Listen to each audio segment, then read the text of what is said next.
Hi guys, this is the Nosgoth Scout Guide. Today is November 24th, 2014. In this guide, I'm going to be showing you how to utilize the different weapons of the Scout and his abilities. I'm not going to really concentrate on any specific builds too much, simply because they're going to change a lot, so I'd rather focus on the general gameplay. So, Scout excels at burst damage. He's really great at finishing off vampires and interrupting them. If he charges his attack, he can deal a huge amount of damage. Some of the bows can do about half the health damage of vampires. Depending on which bow you use, you'll be able to change your playstyle up a bit. Some of the bows shoot a lot faster and excel at not charging, and you can use them really up close and sort of medium distance. And the other bows, they work much better at a longer distance where they can charge for the maximum damage. Some of the bows have special abilities on them as well. When you aim down your sight with your bow, what you want to do is make sure you're not really close to walls or anything like that behind you, because it's going to mess up your camera. It's going to be really zoomed in and hard for you to see what you're doing. Now, the way the Scout's bow works is that it's a hit scan, which means basically that anything that is within your crosshairs gets hit when you pull the trigger. It goes instantaneously. You have a time travel portal that time no longer exists for you. You just line up shots and you pull and your rail will things. So when your bow is fully charged, it begins to glow, and that glow lets you know you are going to hit with your max damage. And that means it's also very obvious where you are to any of the vampires. So one of the best tactics as a scout is to hide, to make sure that you're not visible, and when you get spotted you move to a different location, so then you're safe and you can have a element of surprise on the enemy. You might not realize it at first, you can actually do a lot of damage with Scout by just shooting. You don't have to charge, you can instantly do 160s, 180s, and beat the crap out of everybody. One of the things that you need to be aware of as a scout is that the deceiver is probably going to be your worst enemy in this game. He's going to be spending most of his time trying to gank you in the back. You can usually see where he is because of his feet and different little things, and you can dodge out of the way because you can hear him before he comes really close and attacks you. A lot of the abilities that the scout has are also really good at minimizing the angles that he can get to you with. Knives are really good at interrupting him, and explosives cut off his path. That stuff really short circuits him, and that's the idea of trying to counter him. You can sometimes just pretend like you're not paying attention to him and bait him into attacking you, getting out in the open, and then you can easily beat the crap out of him. Usually it comes down to paying attention, and you can see he's invisible and close because his feet will make dust marks on the ground.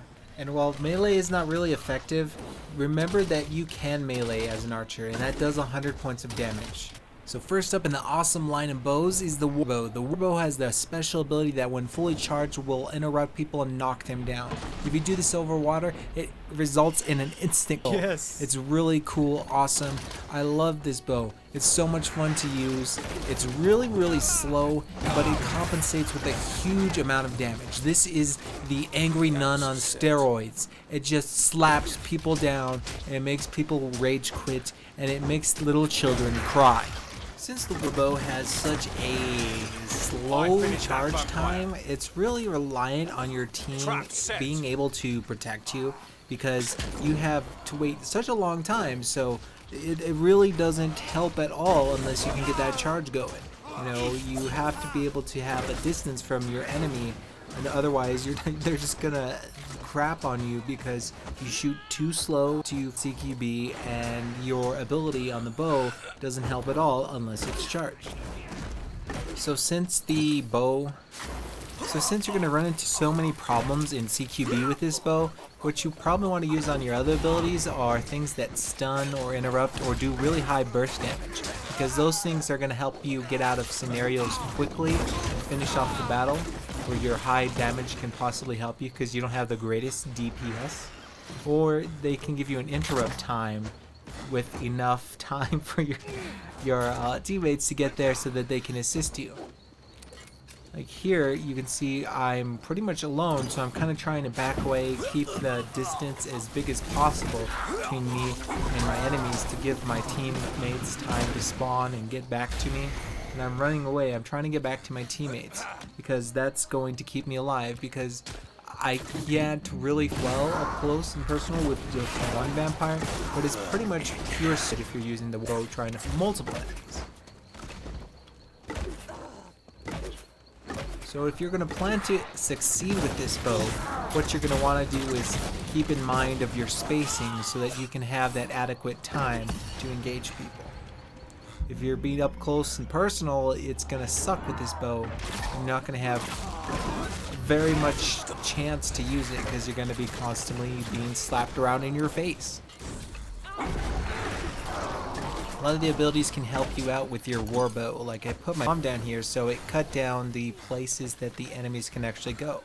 And here, stupidly, a person walks into it, so I can stun him on top of it and give you a hit that he takes the max damage on it. When I replace it, people think it's gone, so that makes the more likelihood for them to come back and step on it much higher. So as long as I kind of hang out around here, I can use it to shut off the location for them to move around. As soon as it goes off, I use it again so I can have it to cut off that pathway. With this bow, if you spot an enemy and he's climbing up something, you can watch him, and when he gets to the highest point, you can knock him down and it'll cause a lot more damage than if you had just shown him when he's at the bottom of the building. I don't really like to use volley with this bow style simply because you're gonna get rushed all of the time, and if you use you get that instant explosion of the 400 where the volley is gonna take time, and all that time is time you can be beaten down in. Since the survivability is the most important aspect of using this bow, try not to get hit by AoEs or anything because it doesn't really do much damage to you, but it reveals you on the map to the enemies, and that makes them able to strategize around your position. Enemies that have hacks such as jumping hacks or the Reaver's pounces, those things can hit you out of nowhere because they know your position and they're gonna attack you if they're skilled from a position you can't see them from. If the enemy team is stupid enough to come out of hiding when they're using their AoE attacks, use this as an opportunity to wail on their face. If you can, try and time your bow shots so that the knockdown happens just after they start their attack so that you screw up their ability and their timer for their ability has to go all the way through the 20-second rotation or whatever again. I know I said just a little bit earlier that I don't really like volley, but it does have some ability to be used in really open areas like this part where you can throw your volley out and can block a huge percentage of the map, so it can be kind of useful in that way. But unless it's a really open area, most of the time I find you're just going to be better off with the warbow having that bomb to protect you. So right here I know he's coming, but I wait until he screeches. That means he's used his ability, and then I knock it down and he doesn't have it anymore. When Reavers are going to pounce, they're going to be stable on level on the ground at first, but as soon as they pounce, they have a huge amount of change in their alignment, where they're going to go up really quickly in the beginning, but then it's going to slow down as they come down, and then eventually be negative and they'll start falling again. So it should be pretty obvious when they're far away, but up close, a lot of the amateur people, I've noticed when you pounce at them, they shoot at you at level ground, but you're actually in like a half of a second, you go up about a body length or two up higher, and they'll shoot under you, and you have to realize that's going to happen. Otherwise, you're going to get nailed in the face, and he's going to hit you for the full amount of damage. So as you heard right there, I could hear the Reaver approaching me, and I started to hear that where he's coming at me. So that's when I roll out of the way at the last second, so I screw up his kick, and he misses me, and then I shoot him real easily in his face because he's going to be paused for a second or two in front of me. Same thing with the pounce. As soon as the pounce hits, they're stuck in there in place. If they cancel out, they're still stuck in place. They hop back a bit. So those are all great opportunities to hit them with the warbow. Or if you're not the opponent, you can hit them quite easily. The tyrant jump is kind of similar, where you're going to have to aim at him, and he has a high ability to move, especially at the top of his jump. But when he's starting to come down, he loses his ability to move, so he becomes a much easier target. Now with this, if you miss, you're going to get piled on by AoEs, and enemies are all going to queue because you're going to be taking like a 400 hit, something like that. Maybe even more if he has Enrage going. So everyone's just going to hound you. So if you miss that gamble of a shot, you are going to probably... For the most part, as long as you keep your eyes up in the sky, it's really easy to hit and track. So usually what I try and do is I shift up most of my screen so I'm seeing mostly sky and roofs, so that I can have a huge area of clearance, and I move my face around a whole bunch so I can see everywhere. because a successful jump tyrant won't come from obvious places. He'll come from far away, and he'll try to just clear the roof a little bit so that he can land directly on top of your face. Not like that where you see him obviously coming. I mean, that's a very bad tyrant. The good ones will do it sneakily, and you'll only have maybe 2 seconds before they land, in contrast to the like 4 or 5 second long jump that you saw with that bad tyrant. You're playing an archer. What you want to do is keep a balance between the distance between you and your teammates and the area that you're able to see and cover. You want to make sure you know what weapons your teammates are using, so abilities they have to cover you in regards to that. And you want to be in a place where they'll easily cover you, where you have line of sight, where they're not going to go around a corner or really anything that breaks line of sight, because people will jump and rush you. And you want to be at a distance that's close enough to where they can assist you, where if anything bad happens, you're covered. So see here, I have line of sight of this whole little area. I have sight of the roof here, so I can cover both those places. Easily roll down and get into my teammates. And I should do that, as soon as I'm spotted, or as soon as I have, the enemies rushing me, so that I'm safe. Here I get dragged away, so what I want to do is try and get back to the line of sight of my teammates as soon as possible. I try and get around this corner so I can cut him off and make it more difficult for him to attack me, where he has to come around the corner, and it makes a predictable location where I can shoot him. So since I came back to my teammates, I'm able to help them with enemies, and I'm safe in the direction where they can actually assist me. And here we finish off the vampires together, rather than me getting finished off trying to 1v1 over there in the corner, where nobody could help me and I couldn't help them. So see here, I'm making my way back to my teammates. I'm trying to hide my position. I see the vampires attacking. I don't really have a great line of sight, but I'm invisible here because nobody spotted me. So I can lure them basically into the open where they think they're safe, and I shoot them very, very easily. It is kind of a gamble, however, so you have to be trying to be close, because the enemies could decide to go in a different direction, or my teammates go in a different direction, and then I wouldn't be able to help them. So you have to kind of monitor that situation and react appropriately. Try not to get enemies too close to you when they do their abilities and things that are going to interrupt you, because I guess some of the netcode and stuff, it's not exactly super great. So even on my side, I should have dealt the full damage to that guy and knocked him down. It didn't happen because I guess he had already landed and that had been triggered in the code wise, so my attack was just a basic attack and did 195. I think that's what happened. If you're gonna have to take like a really random and unpredictable, and you're just trying to do it last second, but you could take a much more accurate, you should take that instead, because you're likely gonna miss and you're going to waste your attack, and you could have interrupted somebody with bow, and that would have been a lot more helpful than trying to hit somebody that you probably will miss. Like here, I shouldn't be charging because those guys are really low health. I should have been hitting them with my normal, and I could have done both, and that wouldn't have been a scenario that I needed to deal with. I could have just easily ignored it. Like that, it should be much easier. You can actually do a lot of damage, and you don't really have to deal with the charge in a lot of scenarios when people are low health. You can get a lot more damage down before you would charging up. That way, that's a waste of time a lot of the time. So these next few bows, I'm not going to really spend time going over everything again, because everything is more or less the same tactic wise, and I don't want to waste your time.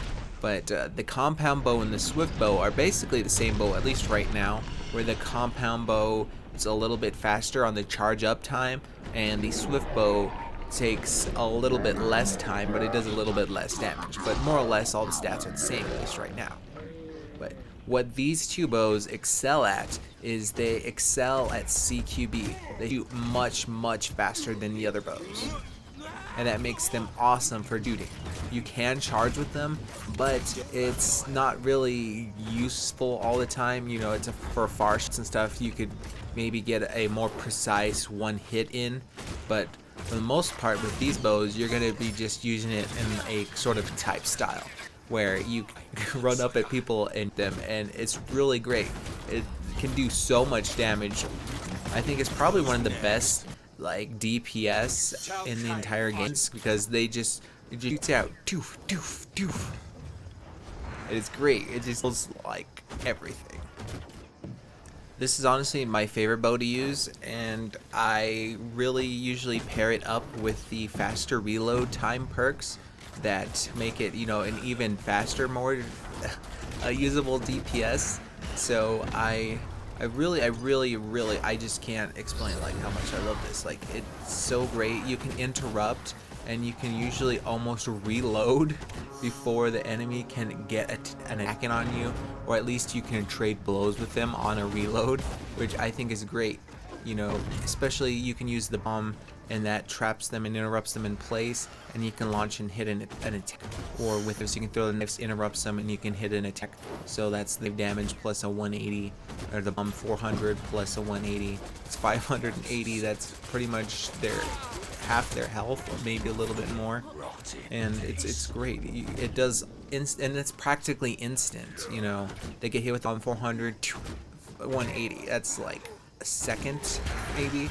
Bam! Like here, I took out the tyrant in about a course of 3 seconds, and that combo of them I think works just perfect. I love it. All right, so next up is the storm bow. The storm bow is unique in that it does splash AOE damage from explosions. It's pretty weak, so you know it's not really helpful to like spam it or anything like this, because it only does like 30-40 damage.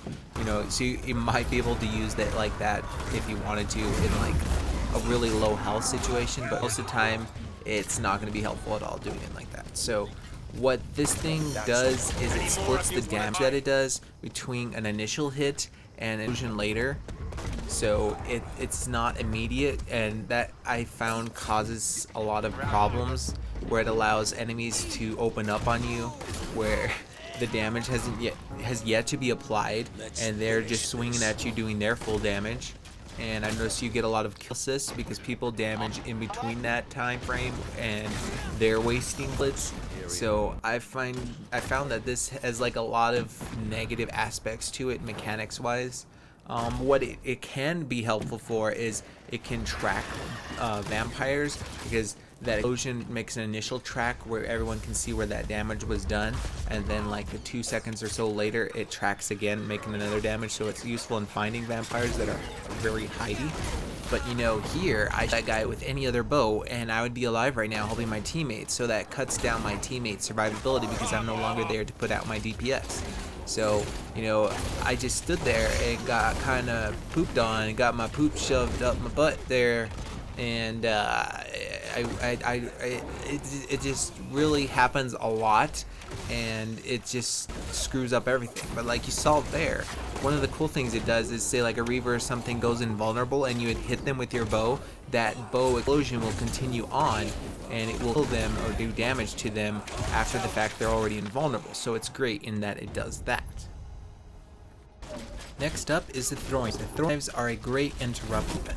They can be used to break the abilities from enemies, where a lot of the abilities can be interrupted. A few of them cannot be, such as the Sentinel. The Sentinel can't be interrupted. You know, you can sit here, try and be super cool and wait for them to come by, and you'd think guys would throw out and then hit their wings, rip their wings apart and interrupt them. Nope, you'll just get carried away.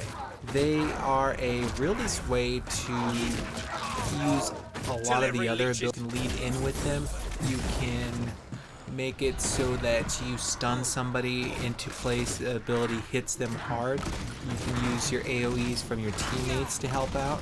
You can use your own AoEs to help out once they're stunned with the knife. Now when you're using this, you want to make sure you aim ahead of your opponent, because most of the time they're going to keep going forward. It's very rare that they're going to switch direction or that they're going to go backwards or something like that, because the momentum isn't there, the movement speed isn't there. So most likely you want to be throwing in front of something so that it comes into it.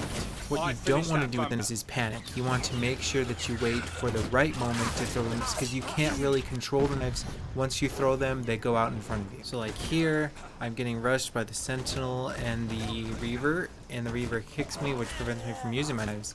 I back away, try and get some shots off. I use mine prematurely instead of waiting for him to make a move and then sticking him. So I waste my knives and I... In contrast, using your knives at the appropriate moment can make a big difference between knocking an enemy out of the battle or letting them regen off of your body. If you do roll, there's an invisible timer that prevents you from throwing your knives for a second. If you wait till somebody uses their ability, you can hit them with this and cancel it out. If you don't wait on your knives and you use them before an ability is triggered, the enemy will be stunned, and as soon as they get out of the stun, they can use their ability on your face.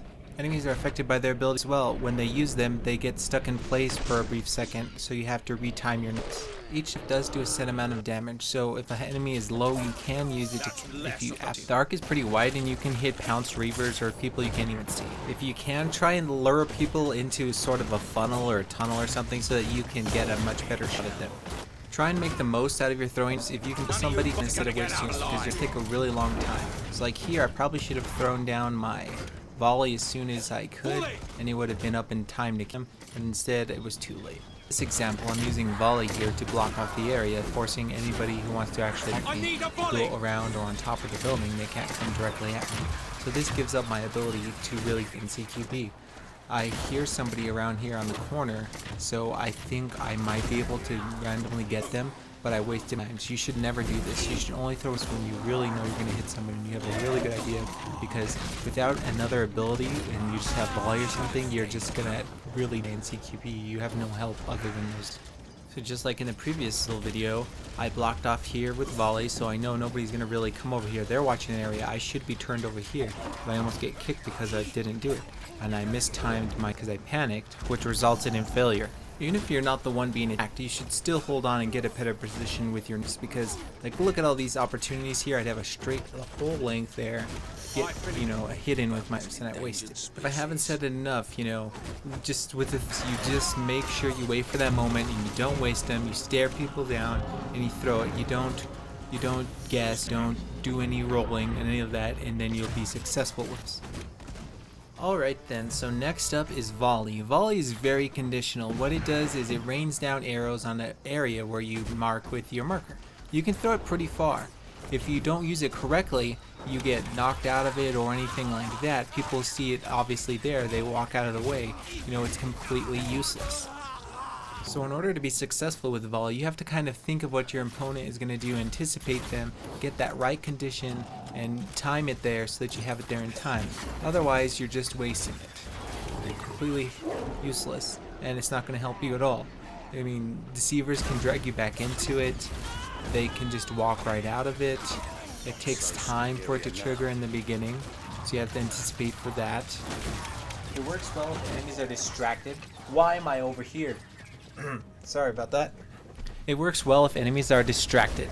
You can also use it and pre-launch it preemptively in a preemptive launch, so that it'll force your enemies to have to go through it or to completely ward off their attack, much like my face, which prevents any actual activity and wards off all of the people I have to keep in my basement. And so here I know the Reaver's going to attack, so I throw out my volley. That forces him to run away because he's either going to get punched in the face or a gigantic rain of on him. This attack here was hard to anticipate, so I couldn't really be as effective as I could have been. But since they're pouncing there, they kind of get stuck, they get bounced back, and they get stuck in here. I need this guy trying to keep him in it, and it did work a little bit. So it kind of works with if you can block them back into the AoE. Here I use it defensively so I can run away. Forces the Sentinel Flyman here to get a lot of damage because he's trying to climb up the wall, and he can't really get away. It's really well against the vampires that are trying to climb walls. There I just used it to throw it on the body so that it will prevent the vampires from healing off that body. Here again I use it somewhat defensively because I have no idea where they're going to come from, anticipating a brief charge of mine's up to aim at him, and I smack him. He also gets a bullet in the way, and he gets stuck there and forces him to teleport and run away like a coward so he doesn't get crapped on, because he's a stupid Reaver that's getting outskilled by a Major League Pro gamer Scoot person. Scoot. Okay, I'm calling him Scoot from now on. Okay, so that guy, and then I still have my little rain thing charging up. It takes quite a while to charge up, so I know this guy's going, so I throw my thing down. I get him into it. He should have been stunned into it, and that would have been more effective. We wouldn't have to waste all of ours, but they didn't do that. You know, so volley works much better when you have a team that's knowing what they're doing, because you can coordinate a lot more with it, which is a huge helpful thing to do with volley. Sorry, I ran out of time. Alright guys, next up is the trap. The trap is an explosive proximity mine. It's not to be confused with the effeminate boys who wear pantsuit. The trap is probably your best CQB weapon because it eliminates paths to enemies getting to you. If anyone gets near it, it explodes and does a huge amount of damage. It does 400 damage, so that allows you to finish off the enemies as well as stun them into place so you can hit them. The main idea to be successful with the trap is to be very sneaky with it. You want to booby trap places. You want to use it on corners, objects, bushes, anything that really kind of hides its location to where it's not in plain sight. Like if I threw it here in the middle of the street in the cobblestones, it would be obvious, but since I hit it here in the corner, it wasn't so obvious and he walked right into it. The only time you're going to want to put it out in the open like that is when you're trying to specifically cut off a path so an enemy can't get to you without running right into that mine. The mines can be tripped by somebody who's skilled and run up to them and roll out of the way, so you don't really want to do that too if it's too predictable. So I want to get my trap off as soon as possible, and I place it here in the bush so later on when I'm being I could run in and it towards the bush and it can be booby trapped so I can allow the enemy to walk straight into it. Here, since I used my trap so long ago, I already actually have recharged it so I can instantly use it again, and a lot of the time enemies aren't prepared for that. There I used my bomb where I planted it on my body because I knew I had no hope, so that makes my body a trappable thing where it'll explode at somebody who isn't aware of the bomb being there. So that you can be used that way. It can still be tripped, like I said, successfully by someone who's paying attention, but if they're not, they're getting 400 damage. If you can get your down in a 1v1, you're almost pretty much gonna win the level because you are able to do so much damage with that. That interrupt is gonna get you another hit or two in, but what you want to be careful with is you can actually take a huge amount of damage from your bomb yourself. I was a charger, I triggered it on the archer themselves in order to get it. And people who are skilled will try and do this on you, and they will try and eliminate you from the scenario so that they can kill you and they can actually get out of the way of the bomb and they don't even have to deal with it. It works almost all the time, but like in that last clip it didn't for some reason. I'm not quite sure. It does have a little bit of a minimum arming time, but it's not usually a big deal. There's a lot of abilities that people use that freeze them into place, and you can use that as an opportunity if you're quick enough to get them down. Here I'm from these two guys. One knocked it out, that leaves the only one left to be the deceiver, so I throw up on him. That forces him to try and roll away to get a little bit less damage, but he's going to get hit either way. That's going to stun him and allow him to get So here I use mine to stun him on top of my book, and I kind of hide on the waiting for people to come, but I have to get out of the way so that it doesn't get set off on me. So you'd have that little bit of time while it arms itself and pops up into the air for you to get out. Now this is the turret. The turret is an area of effect rotating device. It takes quite a long time to start. You can get pounced out of it as I did here and it becomes completely useless. It's useless if you launch it too early, because enemies will run away. They have to be actually planning to come here. You have to act ahead of time so that you can anticipate what they're going to do and force them into a dedicated move that they're going to take a lot of damage in, or you're going to force them to run away and interrupt their entire to maybe get them to waste a few abilities. Otherwise, if you're not using it successfully, you're completely wasting it and you have no way to defend yourself. You know, like you can protect yourself, but with the turret, you don't have much to protect yourself if you waste it. You're left with pretty much that's it. Here, I stun the deceiver into my turret. That causes me to take a massive amount of damage. The turret can actually out-damage them by quite a bit, but it has to be placed correctly. And even though the turret can have a total damage a lot higher than the trap, it is not burst damage like the trap. It has to be over time, so you have to stun them in place, get them to stand there for some reason. Otherwise, you're not going to get very much damage done at all. And it's not going to happen immediately. You're going to have to make sure it happens over time. And the turret will damage you, so you have to be aware of that as well. Get out of the way. Differences in elevation affect you as well as the enemy. You know, if you stand like you saw there on the stairwell that's higher or lower, it's still going to be hitting you for quite a ways. So that affects both negatively and positively. So you can't, you know, hide like you would with the trap. This one you have to move physically out of the area of effect. A very well coordinated team could use this to shut off entire hallways and get down and turtle into a little tunnel. This next ability is Mark Target. It's an almost instantaneous aiming thing where you aim at somebody, you hit it, it's a little visible dart thing, and it marks them and they take a little bit more damage, but more importantly it marks where they are, so it makes them much more easy to see. It makes them feel a little bit pressured, so a lot of the time they become a lot more defensive than you know, just directly attacking you. Usually most people try and run away and regroup for the duration of them being visible. But it does help out a lot on area of effect attacks like the turret, where it does a lot of damage over time. Or if you get multiple ones of those going, it's devastating because that 10% adds a lot on all those different. But you know, if it's just using a single, it doesn't really add much. But here, you can see I can track this guy because he's marked. It makes him really easy for every single move he does to become predictable. So I can land easy hits, and that happens almost instantaneously. So if you're good about can land that marked target on somebody, and you can help out your teammates indicating where that vampire is. So maybe you can knock out one guy, or at least keep him trackable for your teammates to have one less person that they have to worry about. I'm gonna every last one of you. Is it worth giving up your throwing spore?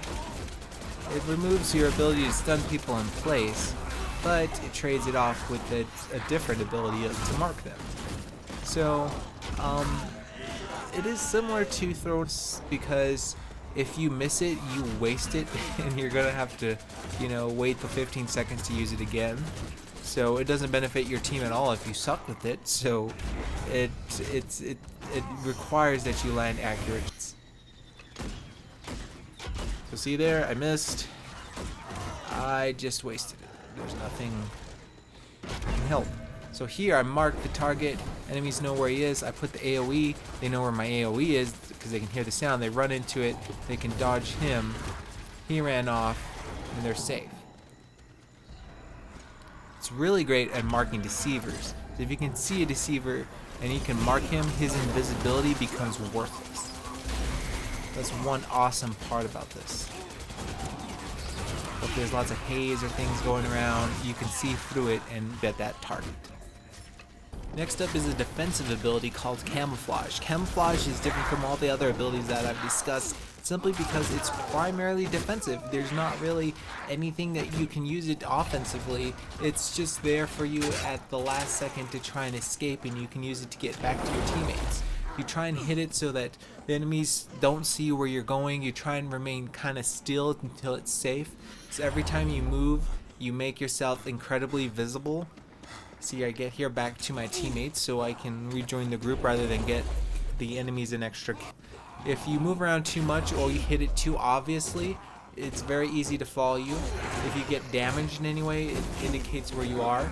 Or if you get to a area of effect or anything that puts a graphic effect on you, that's going to indicate obviously where you went. So you kind of want to try and hit it so where you're not going to take any damage at all, where you can maybe turn corners or different things, or you can break like elevation, where you're not next to lights or anything that really give away your position, you know, because you're trying to be extra sneaky here like a predator, but if you're near anything that has large contrast, it's really not going to break you up very well, and it's going to make it obvious. So if you can stand still, you can actually lure enemies closer to you. You can get them to turn away and look somewhere else, and that's the point in time where you want to try and run away and escape.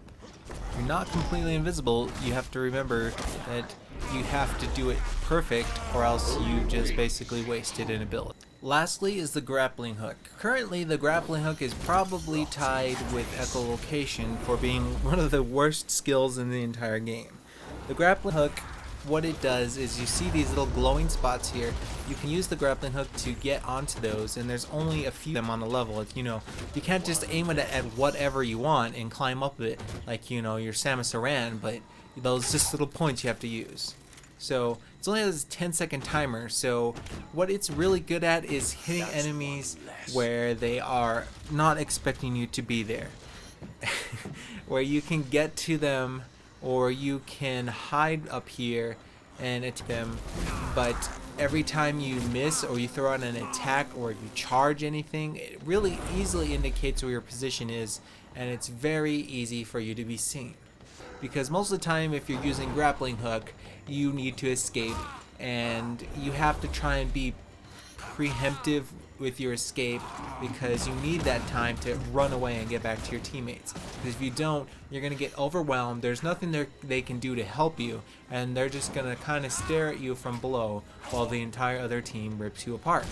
And since as an archer you don't have any of your CQB stuff really left, because you have to give up your bomb, your trap, you don't really have any hope of defeating the enemy. Like here, I'm trying to chase a guy down here with grappling hook, and this is pretty much the best that you're going to be able to do. Maybe get a shot off or two. You're going to be taking fall damage trying to escape, running around in circles, but most of the time, pretty much every single time, it's not going to be effective. You have to just try and make a few pots at people, and then you get escape down and get back to your team. Because otherwise it's just complete failure, and if you're not really good with it, everyone is just going to hate you. I mean, everyone usually sees grappling hook and they're like, oh my god, not again, I hate this, good god, kick him, because it's really, really difficult to play with it successfully, and it requires your teammates to be able to take care of you when you return to them, and you being completely aware of your surroundings. Otherwise, you're gonna fail. Sometimes it fails and it doesn't climb for some reason, but for the most time, it works all the time, every time. You have to be really conservative with your you have to make sure every single shot you take lands. You have to be able to dodge very well.